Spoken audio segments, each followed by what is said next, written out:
এবার না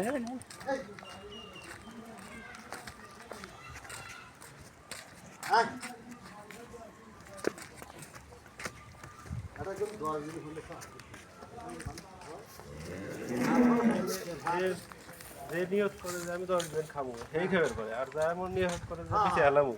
ওরা আর ওই যত্নটা নিবার পারে না বুঝছেন আগে আস্তে আস্তে খাড়া করেন জায়গা আছে ভালো জায়গা ভরে দেওয়া দেরি আছে দেখ তো কবার তেল হলে তুই দেরি আছে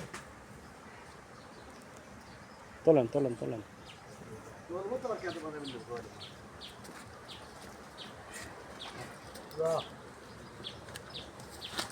এই বাচ্চা